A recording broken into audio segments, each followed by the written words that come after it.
Hello, bonjour. So welcome on Accessible and welcome to our new episode of Universal Vibes. Today we are going to celebrate music. Bienvenue donc dans cette nouvelle émission de Universal Vibe. Aujourd'hui, nous allons célébrer la musique. Cet épisode sera en français, so I'm going to say that in English. This episode is going to be in French, but do not worry, you'll have all the subtitles down below, and we will have also some guests joining us that will be speaking in English. So, allons-y donc avec Universal Vibes et Amour Desmond. Aujourd'hui, nous allons célébrer la musique, nous allons célébrer les jeunes artistes, les vibrations du monde. Bienvenue Amour Desmond sur Accessible et notre émission aujourd'hui qui se prénomme Universal Vibes. Bienvenue. Merci beaucoup. Alors, juste pour préciser, tu es en France. Moi, je suis là en ce moment, donc dans notre studio d'Accessible au Portugal. Écoute, je suis vraiment ravie de t'avoir avec moi et merci d'avoir accepté cette invitation. Avec grand plaisir, merci à vous. Merci. Et je voudrais donc savoir, pour commencer, donc déjà, félicitations parce que tu travailles ardument, je sais, sur la musique, la composition, tu interprètes également. Alors raconte-nous tout. Raconte-nous comment tu as trouvé donc ton nom d'artiste, qu'est-ce qui t'a inspiré, quelle est l'histoire derrière Amour Desmond? Alors Amour Desmond, c'est pas venu d'un coup. Ça a été, disons que ça a été le fruit d'un cheminement, mais le nom complet Amour Desmond, donc Amour, ça vient du mot Vila Moura, donc de la ville au Portugal. Et donc ce nom m'avait inspiré parce que je l'avais vu une nuit briller sur le casino donc, de Vila Moura, et puis j'avais vu le Amour du coup, avec une très belle typographie, donc ça m'avait beaucoup plu. Et donc à partir de ce moment-là, je me suis dit que j'allais m'appeler Amour. Et puis Desmond, c'est pour une référence au cinéma, à Nora Desmond, qui est c'est un personnage fictif dans un film que j'aime beaucoup, qui s'appelle Sunset Boulevard. Et donc c'est un film qui parle de la transition du cinéma muet au parlant. Et donc Nora Desmond fait partie d'une de ces figures du muet qui disparaît à l'époque du parlant. Donc c'est un film noir et c'est une grande inspiration pour ma musique. Et donc j'ai pris ce nom Desmond. Vraiment très bien choisi, bien réfléchi aussi. Ce qui voit que tu es un artiste, tu es quelqu'un qui laisse te vaguer comme ça ton imagination, mais vraiment félicitations pour ce nom parce que pas mal de personnes m'ont déjà demandé, qui ont vu t'ont vu chanter ou t'ont entendu tes compositions, m'ont demandé d'où vient donc ce nom. Maintenant nous avons l'explication.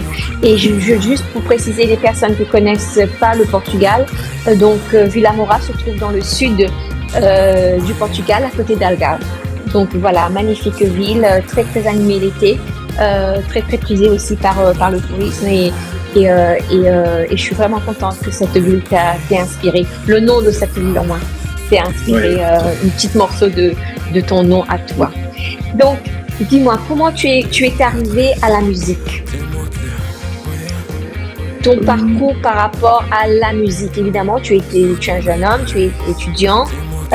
Donc pour préciser, donc tu es quand même étudiant en musicologie, vas-y, explique nos auditeurs. Alors là, je suis en licence 2 de musicologie, enfin je viens de passer mon année, il me reste une dernière, c'est sur 3 ans. Bravo, félicitations. Merci beaucoup. Donc j'ai fait de la musique en projet personnel en parallèle de cela, même si parfois on peut lier nos projets à la licence de musicologie. Mais les prémices de la musique, ça a été, je pense, au collège. Oui. Les premiers freestyles et tout, mais rien n'était sérieux dans tout ça.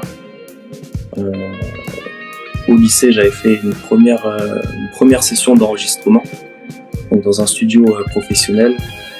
Je devais avoir 17-18 ans, et à partir de là, quand j'ai découvert ce qu'était un studio, je me suis dit je voulais passer ma vie, mes jours dedans. Et ça a été un déclic quand même. Donc à partir de là, j'ai commencé réfléchir un peu plus à faire quelque chose. À quelque chose. Et est-ce qu'il y a des artistes qui ont pu t'inspirer un petit peu dans ton approche de la musique, de ta musique, de tes compositions? Est-ce qu'il y a un artiste ou un son spécifique qui a pu t'inspirer? Oui, bien sûr. Bien sûr, ma première référence, c'est un chanteur-rappeur français qui s'appelle H, anciennement H-Kid. Et ça a été, ces musiques, ça a été une révélation. Je me suis dit, c'est ça que je veux faire. Enfin, pas exactement, mais tu veux faire. Ça a été un vrai déclic, sur le timbre de voix, sur le style de prod. Oui. Ça m'a tout de suite touché. Oui. Et ensuite, comment tu es arrivé à avoir envie, parce que tu aurais pu rester juste à jouer les musiques des personnes que tu aimes bien ou les artistes que tu aimes bien. Et comment tu es arrivé à la composition? La composition, c'est venu assez tard. Donc, vraiment, composer les prods, les instrumentales, c'est assez récent. Enfin, en fait, j'ai commencé il y a longtemps, mais c'était pas un niveau. Puis je me prétends pas aujourd'hui beatmaker. Vraiment, c'est beaucoup le font bien mieux que moi. Enfin, c'est pas mon métier à moi. Mais j'aime quand même participer à la chose et voilà, j'essaye de le faire de plus en plus. De plus en plus. Je dois quand même préciser que Enzo, tu as que 21 ans et tu es quand même bercé, tu as quand même commencé à vraiment composer et jouer des instruments assez jeunes. Donc à 21 ans, pouvoir être auteur, compositeur et interprète et de faire vous pouvez aller sur son site internet et je pense que nos auditeurs vont découvrir un artiste que moi je pense je te trouve très mûr dans ton approche de la musique, très mature.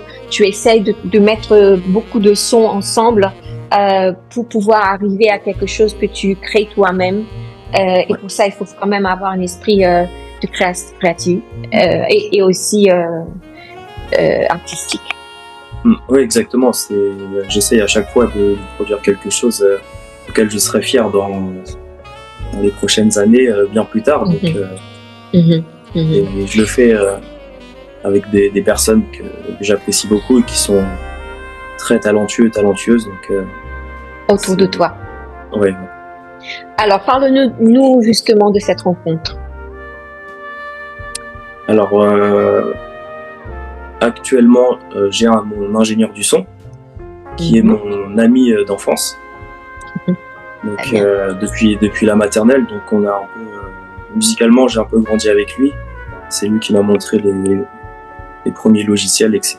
Et puis j'ai pu rencontrer ses amis à lui, dont on peut le nommer son nom ou tu préfères pas? Bien sûr, il s'appelle FLH. Pardon. Il s'appelle Raphaël? FLH. FLH, pardon, excuse-moi. Voilà. D'accord, on lui fait un petit coucou si jamais il regardera l'émission. Donc vous étiez amis d'enfance, donc il t'a introduit dans son studio. Voilà. Il m'a montré, c'était au lycée, quoi. Il m'a montré son logiciel, son ordi, comment ça marchait.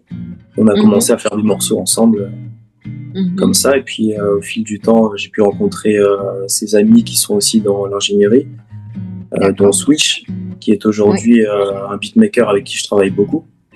D'accord. Donc on a un peu les mêmes références, la même patte artistique. Donc c'est assez fluide le travail. C'est assez fluide. Très bien.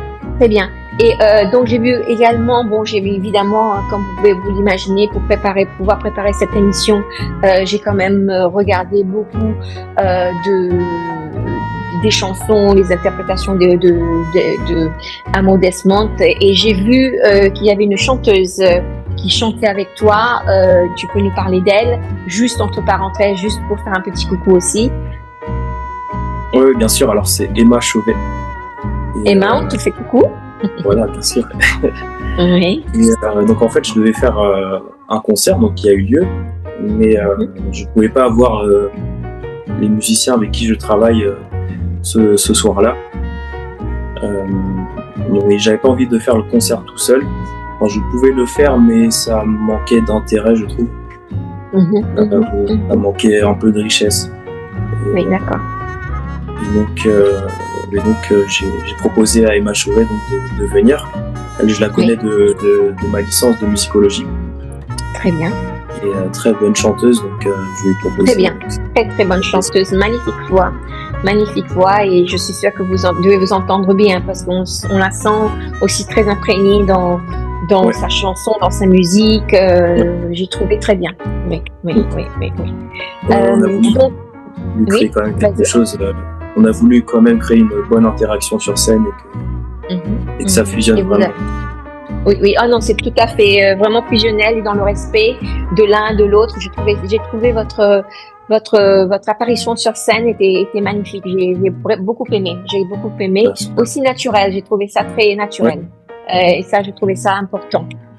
Aussi, par rapport, on entendait la musique, on entendait les paroles, mais tous les deux, on sentait quand même que vous donnez l'importance à cette musique, à ces paroles, qu'à votre personne. Bien sûr, vous étiez très bien présenté, mais c'était tout à fait très bien, vraiment naturel, et c'est très bien. J'ai trouvé. D'ailleurs, nos auditeurs vont pouvoir avoir l'occasion là maintenant de vous écouter et de vous apprécier, donc tous les deux, Emma et Enzo.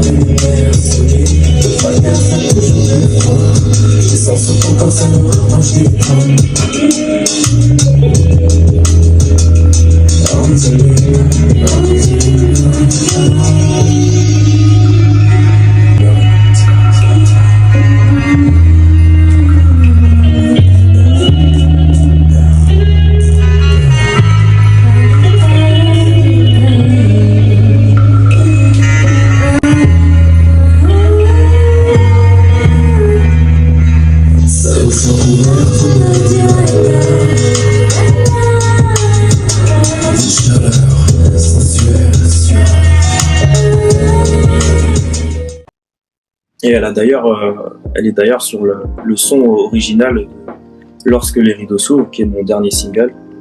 Oui. Donc, elle n'a pas seulement fait le concert, il y a vraiment sa voix sur le morceau officiel. D'accord.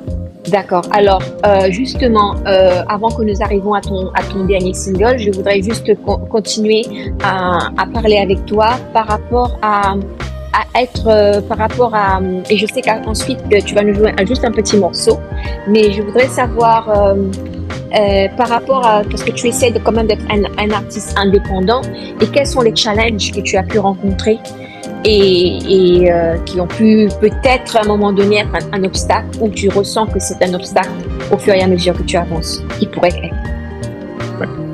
Alors mon statut d'indépendant, il est très récent. C'est depuis début d'année, fin de l'année dernière.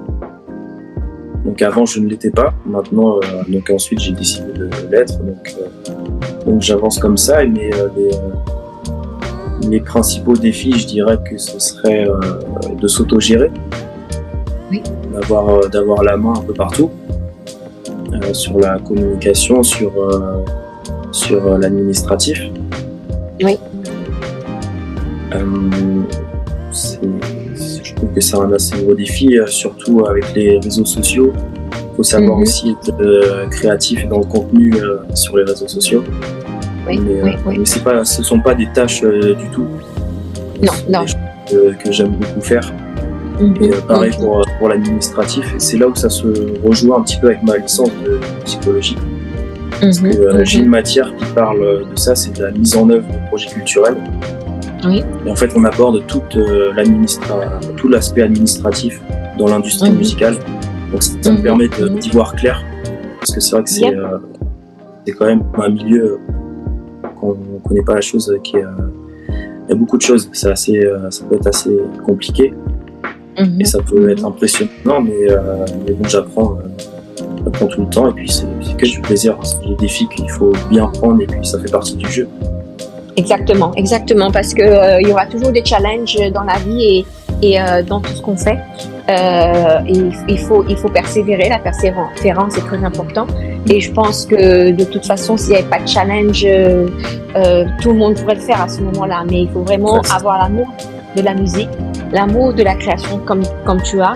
Et justement, c'est très bien que tu puisses combiner ce que tu apprends durant tes années là à l'université en musicologie et le mettre en pratique dans la vraie vie. Ouais, complètement. Oui, il y a surtout... Oui. Je voulais juste te poser une petite question parce que j'ai peur que ça m'échappe parce que tu vois quand il y a certaines personnes qui ont déjà eu écho que j'allais faire cette émission avec toi aujourd'hui, justement, est-ce que tu peux nous dire en quoi consiste la musicologie à l'université de Rennes, parce que évidemment moi je ne connaissais pas trop cette section, évidemment je pensais pas, bon je connais le conservatoire bien sûr de danse, mais par rapport à la musicologie, est-ce qu'il y a des personnes qui m'ont carrément demandé et qui m'ont envoyé des messages et je pensais que c'était bien aussi d'en discuter maintenant live avec nos auditeurs, si jamais il y a des personnes ou des étudiants qui veulent percer ou aller voir ce que c'est, tu peux nous expliquer en quoi ça consiste et c'est quoi ensuite, bon toi évidemment tu sens ton débouché, ça t'aide dans ce que tu fais en tant qu'artiste, parce que ce que tu veux, mais c'est une personne qui étudie les musicologies et c'est quoi, quelles sont les choses qu'il pourra faire ensuite dans sa vie professionnelle. Ouais. Alors l'étude de musicologie, c'est la science de la musique. Ce n'est pas une école de musique, on ne fait pas de pratique ou très très peu. C'est vraiment la science de la musique et donc cette science elle passe par l'analyse théorique solfégique, on va dire. Oui. Donc c'est assez costaud quand même cette partie-là. Oui. C'est comme les sciences de l'ordinateur. Comment ? Comme les ingénieurs qui étudient les sciences des ordinateurs, le IT, science, comme on dit en anglais. Voilà, c'est ça. D'accord. D'accord. Et quels sont les débouchés de ça ? Par exemple, une personne qui fait jusqu'au master. Après le master, tu as quoi ? Alors en fait, on peut avoir plusieurs filières. On peut s'orienter vers l'ethnomusicologie. Donc ça, c'est la musique à travers le monde. Donc c'est le sujet de cette émission. L'histoire, la recherche historique. Et donc on a des masters dans ces domaines-là. Après on a des masters dans la création numérique, il me semble. Et moi, en ce qui me concerne, les masters qui me plaisent le plus, c'est les masters qui s'orientent vers l'industrie musicale. Oui. Donc sur la gestion de projets, etc. Donc en fait, c'est ce que tu es en train de faire en ce moment, correct ? Alors moi, je finis ma licence. Tu finis ta licence là ? Et ce sera l'année prochaine que je vais démarcher pour des masters. Des masters. Et encore toutes mes félicitations d'avoir passé ton année. Donc j'en suis sûre que ça va très bien se passer parce que tu apprends et tu pratiques et tu aimes ce que tu fais et ça c'est très important. Et ce que tu apprends aussi à l'université et pouvoir le mettre en pratique. Et justement, faites-nous écouter juste un petit son de ta création, s'il te plaît. Et tu me dis juste quel est l'instrument que tu vas utiliser là maintenant. Ouais, alors je vais utiliser ma trompette. Juste ici. Ma trompette. Alors tu as appris à jouer la trompette en septembre. À quel âge il y a D'accord. C'est très récent. D'accord. C'est très récent, mais j'étais bien formé direct en groupe. Oui. Et puis sinon ça se fait en autodidacte. Oui. Mais oui, c'est très récent donc. Oui. Mais je souhaite déjà l'exploiter sur mes morceaux. Sur tes morceaux. Alors vas-y, fais-nous écouter. Ça marche. C'est le doute qui prime malgré tout. Plus rien à se dire, je n'ai que ton nom gravé sur ma peau. Et ces quelques mots habillant de belles notes, mais ces notes, est-ce que je les mérite ? Les lois de l'harmonie, les sons une trace, faisant encore durer leur ride. Qu'est-ce qu'elles sont belles. J'ai en boucle le film de Jacques. Je me verrais peut-être mieux dans ceux de Godard. Si tout cela semble juste être l'éloge d'une façade, en vain, à vivre d'un cinéma détournant le sens de ses reflets. Tu sais, tu n'auras que les éclats de cette œuvre. À constamment chercher cette personne en qui l'on se retrouvera. Tu te vois en moi, mais moi je me vois qu'en l'art. À laisser couler nos larmes, le seul moment en face de soi. Avant que le mal revienne avec tout ce qu'il ravive, ce qu'il révèle en cette femme, si singulière, celle qui m'abîme, elle m'attire vers elle. Jacqueline, mais je me vois qu'en elle. Mais je me vois qu'en elle. Mais je me vois qu'en elle. Mais je me vois qu'en elle. Elle, avec une certaine manière de se mouvoir, de parler, de penser, au parfum des scandales. Mascarade et passion, apparaître puis disparaître, aussi fugitive qu'éclatante, avec contradiction et mystère, ce d'un mirage ne serait-ce qu'éphémère, une hallucination, pour rejoindre un partenaire de crime.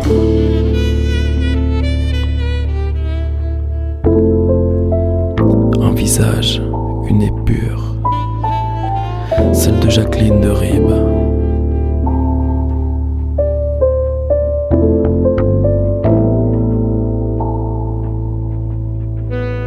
Quintessential Viscontis.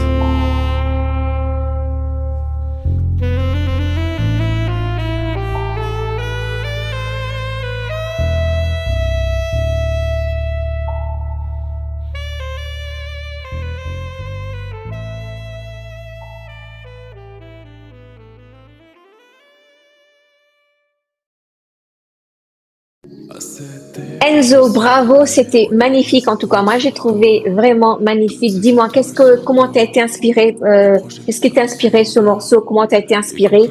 Dis-moi un tout petit peu donc la création de ce morceau. Alors ça, c'est le morceau de Rib, Oui. qui sortira prochainement après l'été. Après l'été. L'inspiration principale de ce morceau, c'est une femme qui s'appelle Jacqueline de Ribes, donc qui est une grande femme de l'élégance à la française, qui a rayonné mondialement. Oui. Et en fait, c'est un livre la concernant qui m'a inspiré. C'est les quelques mots des premières pages qui m'ont beaucoup séduit. J'aime trouver des mots qui sont très charmants juste par la sonorité et riches par le sens. Donc j'ai fait ce morceau-là. Très bien. Donc parlant en fait de la sublimation d'une femme, on va dire. C'était écrit très très très rapidement et puis j'ai essayé de nuancer aussi avec mon écriture, avec mes pensées. Oui, très bien. On a une petite connotation de jazz un petit peu vers la fin, surtout quand tu joues la trompette, ça vient. On ressent un petit peu les vibrations de jazz. C'est pas du jazz, mais ça, tu vois ce que je veux dire? Ouais, bien sûr. C'est quelque chose que j'essaye de retranscrire dans chacun de mes morceaux. Non, c'est toujours le cas, mais ça. Ouais, j'ai envie de montrer cette influence jazz. Oui. Et donc, ça sortira donc après l'été sur les plateformes. Dis-moi, où est-ce qu'on peut t'entendre? Vas-y, n'hésite pas à nous dire où est-ce qu'on peut t'entendre et quand les streamings sortent, où est-ce que les personnes peuvent t'écouter, parce que moi, je t'écoute souvent. Donc, je le sais, mais dis-nous, annonce-nous. Alors, mes musiques sont disponibles sur toutes les plateformes de streaming. Donc, Spotify, Deezer, Apple Music, pour les plus grandes. Et sur YouTube aussi, je mets tout sur YouTube. Je mets en plus des visuels, des clips. Oui. Et sinon, ça se passe beaucoup sur Instagram. Sur Instagram.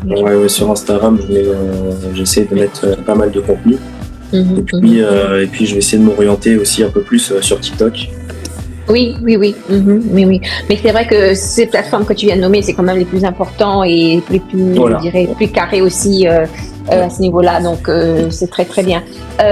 Et dis-moi, comment est-ce que tu arrives à naviguer dans cette industrie musicale où ça peut des fois ne pas être évident en restant je dirais, sincère à ta musique, propre à tes inspirations. Comment est-ce que tu navigues un peu à travers tout ça? Alors moi, je suis encore au premier palier de l'industrie, au stade de l'émergence. Donc, on va dire que c'est encore rien du tout, mais en fait, il y a quand même une pression de se dire que il y a du monde en fait. Il y a du monde, il y a beaucoup de monde dans la piscine et donc pour en sortir, on aurait tendance à vouloir un peu faire ce qui marche pour immerger de ça, mais en fait, faut se forcer à se dire non, reste. Que tu restes toi-même, que tu restes unique. Parce que je pense que ce serait le regret futur après de se dire mais j'ai changé pour pas grand chose, parce qu'au final le public ce qu'il veut c'est toi et ta musique et ce que tu dégages. Oui.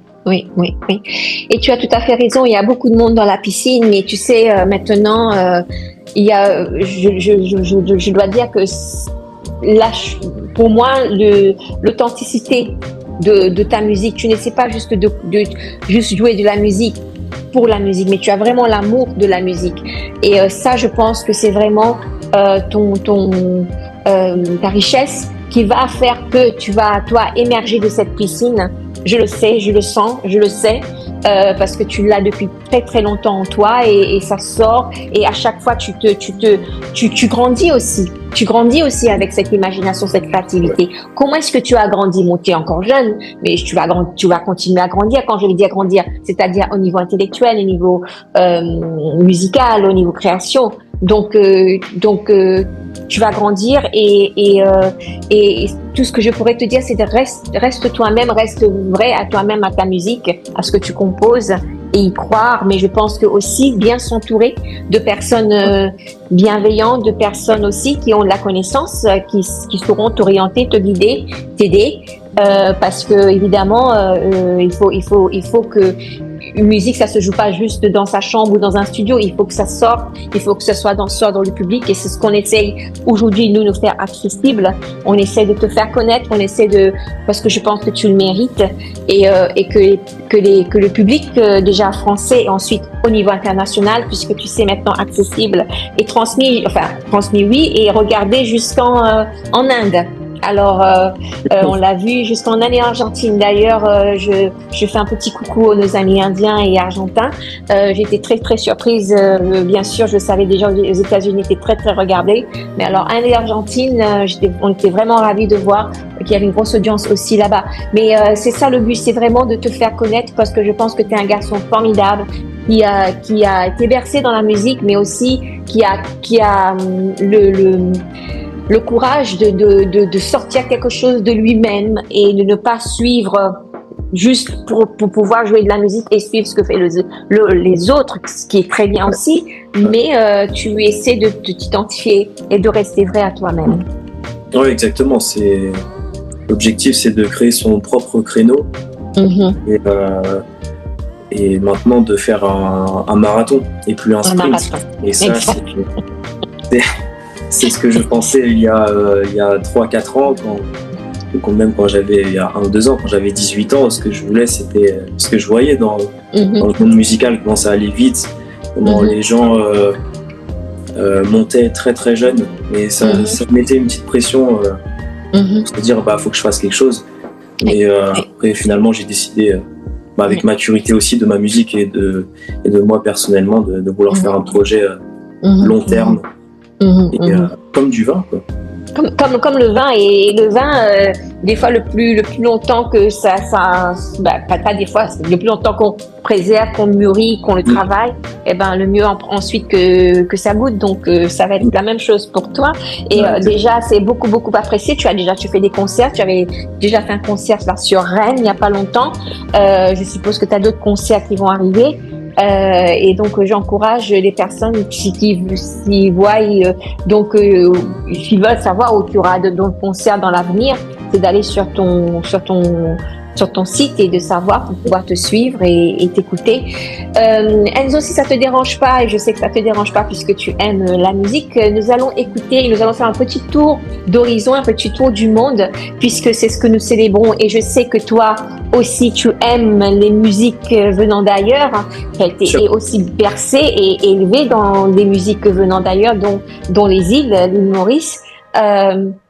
Et donc, tu connais le son de la musique, donc le Sega mauricien. Donc, le Sega était c'est une musique toujours donc de l'île Maurice et dansée par les danseurs maintenant et les chanteurs qui se produisent à l'île Maurice ou partout dans les hôtels, etc., dans les concerts. Et c'est que j'adore, c'est en fait c'est une descendant d'esclavage, ça descend de l'esclavage. Ce sont donc les esclaves africains qui sont arrivés sur l'île Maurice pour travailler. Et ensuite le soir, afin de se reposer, de changer les idées, donc ils se retrouvaient autour d'un feu et commençaient à jouer le maravan, tu sais, le rond là qui s'appelle, et commencer avec des instruments comme ça, commencer à faire ce son de africain maintenant qui est mélangé avec les tropiques de l'île Maurice, et ça donne un magnifique Sega que vous allez écouter là maintenant.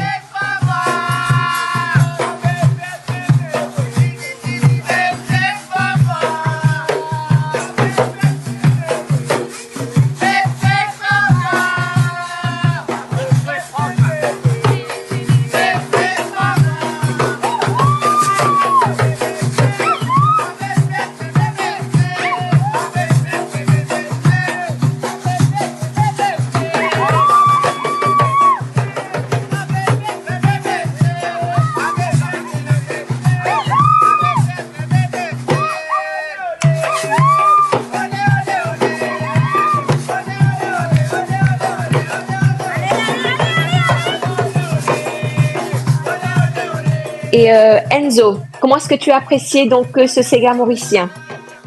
Moi, j'adore le Sega, surtout le Ravagne. C'est vraiment l'instrument que j'aimerais avoir déjà. Et j'ai déjà cherché, c'est un peu dur quand même, avoir un vrai Ravagne mauricien. Donc on n'est pas là-bas directement. Oui. Ben, à ton prochaine vacances, si tu vas à l'île Maurice, que tu te fasses plaisir. Bah oui, voilà. Et mais puis, oui. Allô? Non, vas-y, je t'en prie. Il y a beaucoup de morceaux de Sega en fait qui m'émeut malgré moi.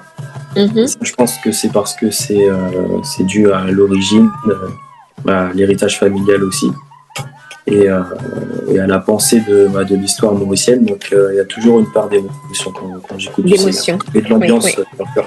Oui. Ah ben ça met l'ambiance tout de suite là. On n'a plus envie d'être triste, c'est sûr. ni on a vraiment envie d'être lié. C'est vrai que le Sega met tout de suite l'ambiance. Et nous allons continuer à partir donc de l'île Maurice pour aller au Brésil, pour aller écouter. Donc là, j'ai noté parce que c'était pas facile le sando tambourine. Donc c'est de là d'où vient donc ces vibrations et le son de la samba. Donc voilà, nous allons écouter donc un petit morceau de samba. Donc nous allons faire un tour par le Brésil. Viva a Portela, viva a Mangueira, viva o fundo do nosso quintal. Enzo, est-ce que tu connais la musique brésilienne? Est-ce que ça t'inspire un petit peu la samba? Est-ce que tu as des Brésiliens autour de toi qui sont musiciens? Alors je connais un Portugais. Oui. Un Portugais donc qui était à Rennes avec moi. Donc finalement ils ont la même culture musicale quasiment. Oui. Donc enfin il est du Cap-Vert, précisément pas du Portugal même. Mais donc ça a été ça m'a donné quand même de l'affinité à la musique style brésilienne du coup. Mais sinon vraiment de là-bas actuellement c'est surtout la baile funk qui rayonne à l'international. Ça se ressent dans les clubs, dans les DJ sets, même dans les influences du rap français par exemple aujourd'hui. Oui. Donc ça vient très très fort. Oui, tout à fait. La musique brésilienne, et aussi c'est pareil, là, c'est pareil. On n'a pas envie de s'asseoir et ni le temps d'être triste, parce que c'est vraiment une musique aussi entraînante. Et là, on va continuer avec les musiques de la Bulgarie. On fait vraiment un tour du monde. Là, on revient en Europe, et là, nous allons entendre les bagpipes. Et aussi, il faut que je dise quand même, puisque comme tu le sais, je suis donc du côté de mon mari. Toute une famille irlandaise et aussi américaine, donc je salue. Le bagpipe bulgarien, de la Bulgarie, c'est aussi le même son que fait le bagpipe irlandais. Donc voilà, et puis t'as les chanteuses bulgariennes là qui crient, c'est magnifique ce qu'on est en train d'entendre, c'est vraiment magnifique. Donc voilà.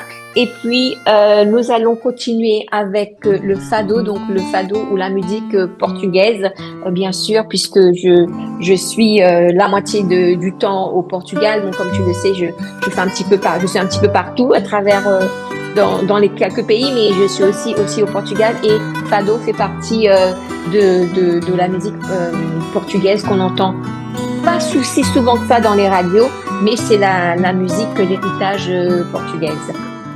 Et donc Enzo, donc juste pour terminer donc notre entretien, je voudrais te demander qu'est-ce que ça t'apporte, si tu dois définir la musique, ce serait quoi ta définition de la musique par rapport à toi, ta personne, c'est quoi ta définition de la musique?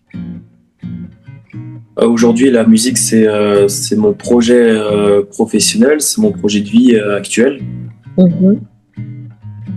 Mais c'est bien au-delà de ça. C'est aussi ce qui me procure du bien comme du mauvais. Ça dépend du mood aussi. Mais moi, ça m'enrichit constamment.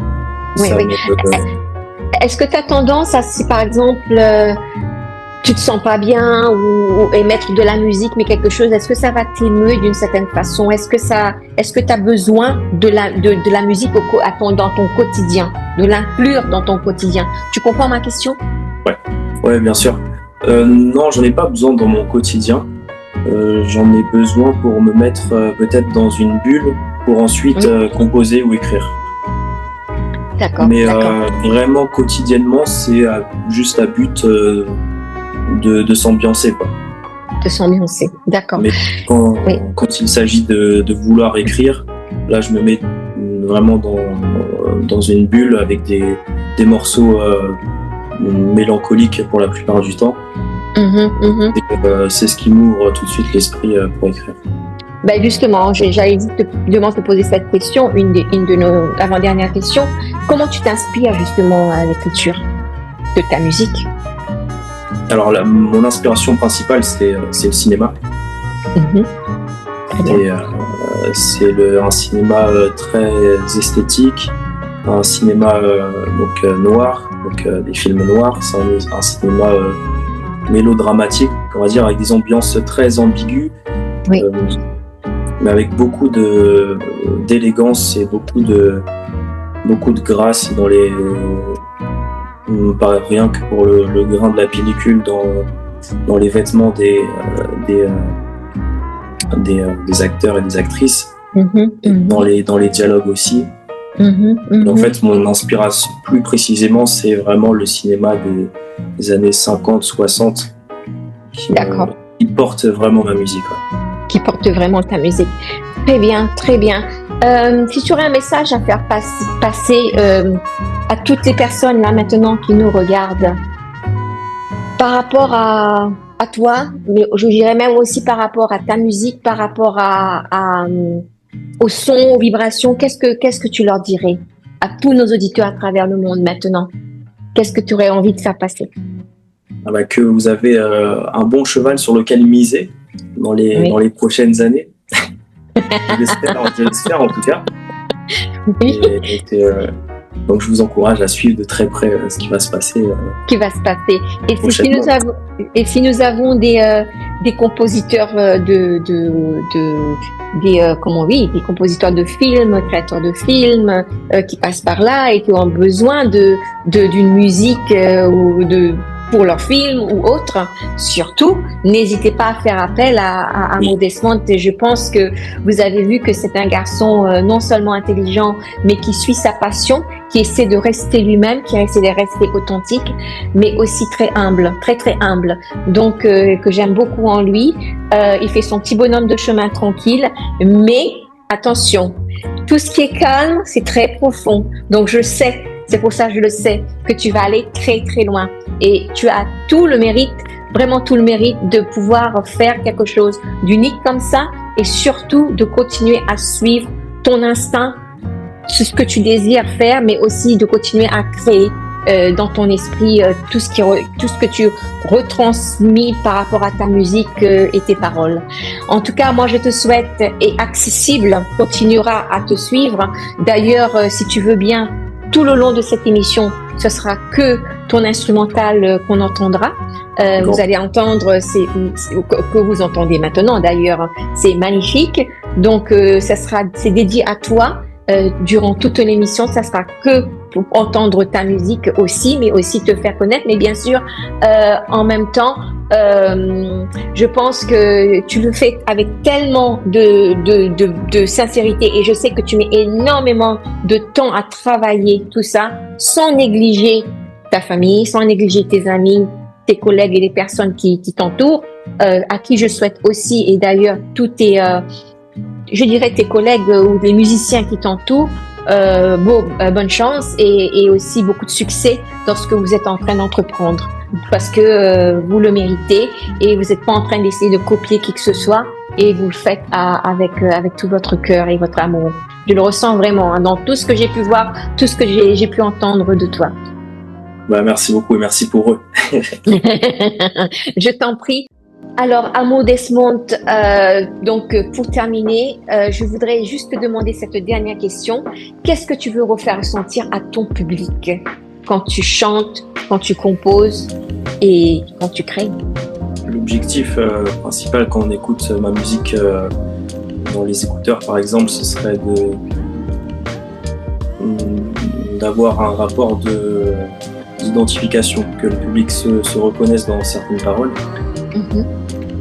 Ça, c'est quand même une fierté à chaque fois qu'on fait part, qu'on partage le fait qu'une des paroles a saisi quelqu'un ou tout de suite un rapport à la vie de la personne. C'est assez fort. Et après, en concert, l'objectif, c'est de toucher par l'émotion, par l'ambiance aussi, par la fête, et de toutes les manières possibles. De toutes les manières possibles, les trouver. Et est-ce que tu penses que éventuellement les personnes pourraient s'identifier à toi, à ce que toi tu es comme personne, ou tu vois ce que je veux dire? Est-ce que tu voudrais que ça transgresse parce que des fois quand j'écoute ta musique, j'ai l'impression que ta personnalité se transgresse dans ta création, dans ta musique. Ouais, bien sûr, il y a toujours de moi dans mes morceaux, même si ça saute pas aux yeux. Moi, je ne parle pas de moi au premier abord. C'est très discret, voilà. Tout à fait. Oui. Mais oui, bien sûr, si on peut se reconnaître en moi, et puis ça sert aussi à ça les interviews, on en sait un peu plus. Exactement. Et je te promets que le prochain interview, on le fera live. Je sais pas où dans le monde, mais on le fera live avec ton équipe et on pourra vraiment avoir parce que notre agenda on pouvait pas se permettre de se voir physiquement, c'est-à-dire tous les ensemble avec aussi ton équipe, mais le prochain entretien qu'on fera sur Accessible avec toi, Amo Desmond, ça sera ensemble avec ton équipe où on aura vraiment on sera dans le studio ou peut-être sur le podium avec toi pour pouvoir te voir chanter et être là pour t'accompagner et surtout le faire écouter à nos spectateurs, nos auditeurs sur Accessible ta musique. Ça, je te le promets. Grand plaisir. Voilà, et en tout cas, je te dis mille merci et nous terminons cet épisode de Universal Vibes avec donc Amour Desmond. Écoutez, enregistrez bien ce nom, Amour Desmond. Vous allez entendre parler de lui et ça, j'en suis sûre, il va être vraiment apprécié et on aura envie d'écouter et de danser sur sa musique. Donc, à toi, Amour Desmond, et je vous dis tous à bientôt. Mille merci et on se retrouve bientôt et je te souhaite une magnifique été et encore toutes mes félicitations pour tes examens qui sont réussis. Merci beaucoup. À bientôt. À bientôt. Et on y va tout de suite avec Amour Desmond. Loin sentimental, entre Cassis, l'Italie, serais-je entouré de cette dame, serait-elle grecque, italienne, orientale? Une bénigne playmate en porte-jartel, une danseuse de ballet à qui j'écris du jazz, car les pétales d'ici manquent aux fleurs, mais ses yeux brunes révèlent ses charmes, pour l'obsession car le désir n'a plus de lueur. Cette nuit-là au bout de la digue, sur la table, ça loue l'antine.